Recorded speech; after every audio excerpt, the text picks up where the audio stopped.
दोस्तों, आप सभी का एक बार फिर से स्वागत है हमारी नई वीडियो में। दोस्तों, हमने पिछले वीडियो में पढ़ा था भारत की प्रमुख नदियों के बारे में, तो उसी वीडियो को हम आगे कंटिन्यू करते हैं। तो पिछली वीडियो में हमने पढ़ा था सिंधु नदी तंत्र के बारे में, फुल डिटेल वीडियो में हमने बताया था। तो इस वीडियो का जो सेकेंड पार्ट है, इसमें हम पढ़ने वाले हैं ब्रह्मपुत्र नदी तंत्र। पहले हमने सिंधु नदी तंत्र पढ़ा था, अब ब्रह्मपुत्र नदी तंत्र पढ़ेंगे। इसके बारे में पूरी डिटेल से हम आपको बताने वाले हैं। तो चलिए स्टार्ट करते हैं।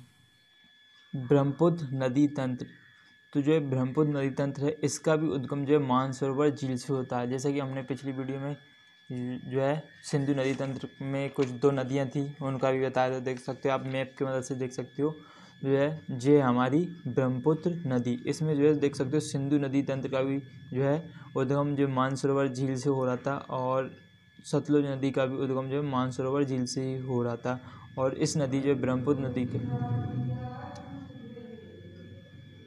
नदी का उद्गम भी जो है मानसरोवर झील से ही हो रहा है। और जो है इसका जो है मुहाना जो है बंगाली खाड़ी में मतलब जाकर जी गिर जाती है। जो है ये जो है ब्रह्मपुत्र नदी जो है 3 राज्यों से होकर गुजरती है।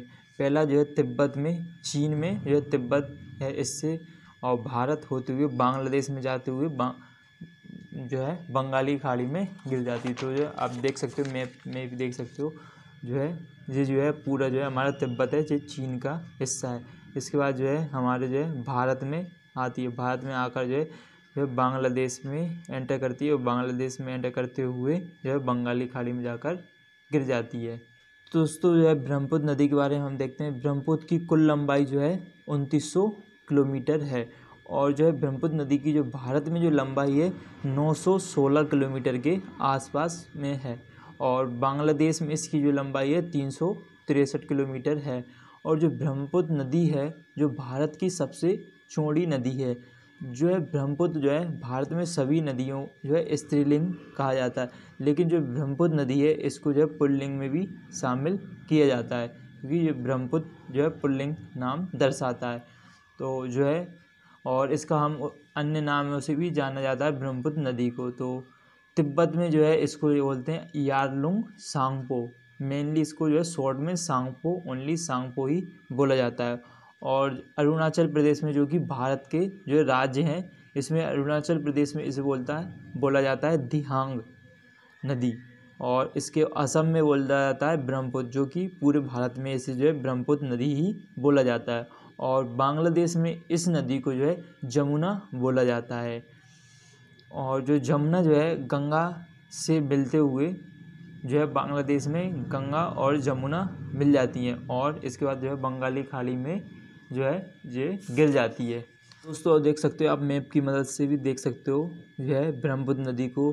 ब्रह्मपुत्र नदी जो है मानसरोवर झील से निकलती है, जो कि तिब्बत में है, जो कि चीन का हिस्सा है।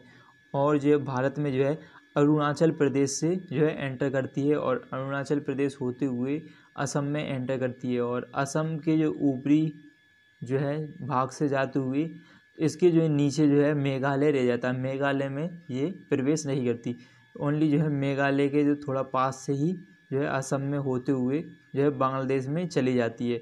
और इसमें बांग्लादेश में जाने के बाद जैसा कि जमुना बोला जाता है, और ये जो बांग्लादेश में जाते हुए बंगाली खाड़ी में गिर जाती है। तो इसे हम थोड़ा और जूम मैप की मदद से समझते हैं। तो दोस्तों जो है आप देख सकते हो, जो है ब्रह्मपुत्र नदी की कुछ जो है सहायक नदियाँ भी हैं, जो कि मेन नदियाँ हैं, लेकिन इसमें तो बहुत सी छोटी बड़ी बहुत सी नदियाँ जो है इसमें जो है शामिल होती हैं। तो जो इस ब्रह्मपुत्र नदी में कुछ नदियाँ जो लेफ़्ट साइड से मिलती हैं और कुछ राइट साइड से।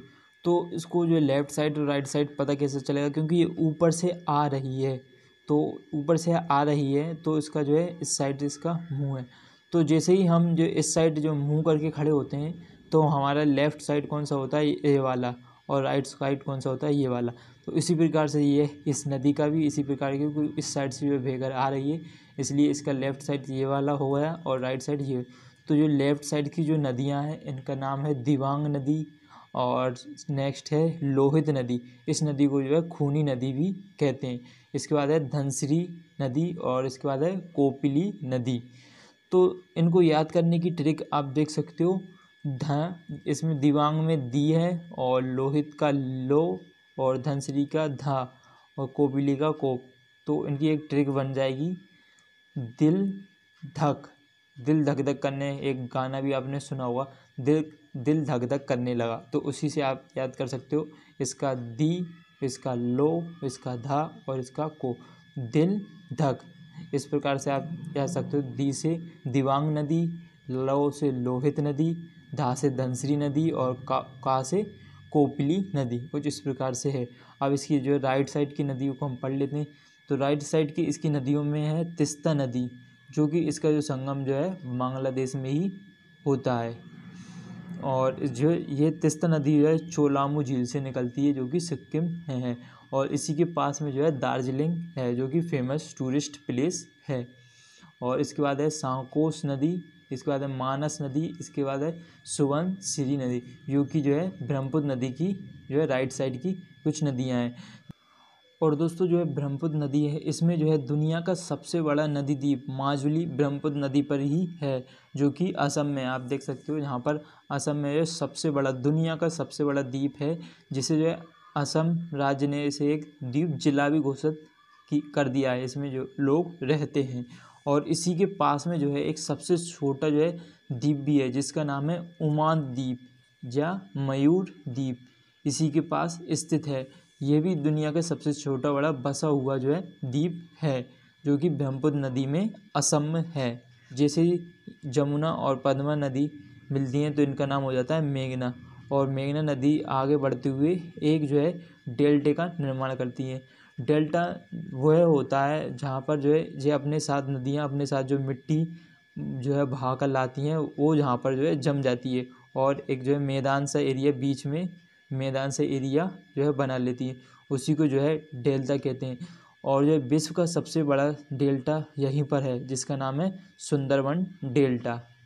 तो उसको हम पढ़ते हैं सुंदरबन डेल्टा, जो कि गंगा और ब्रह्मपुत्र नदी के संगम होने के बाद मेघना नदी से जो है मिलता है। इस वन में जो है मैंग्रोव वृक्ष पाए जाते हैं, जिसे सुंदरी कहते हैं। इन वृक्षों को क्या कहते हैं? सुंदरी। इन वृक्षों की जड़ें जो है यू आकार की होती हैं, जो है सुंदरी वृक्षों की जड़, इसीलिए इसका नाम जो है सुंदरबन डेल्टा भी जो है पड़ चुका है। और इस वन में जो है रॉयल बंगाल टाइगर भी पाए जाते हैं, जो कि हमारे आधे जो है भारत में फैला हुआ है और अगला आधा जो है बांग्लादेश में फैला हुआ है, सुंदरबन डेल्टा। तो दोस्तों आज के लिए बस इतना ही। अगले वीडियो में आप पढ़ने वाले गंगा नदी तंत्र, जो कि 3rd पार्ट होने वाला है। तो दोस्तों वीडियो अच्छी लगी तो लाइक करना और चैनल को सब्सक्राइब कर लेना। थैंक यू दोस्तों, धन्यवाद।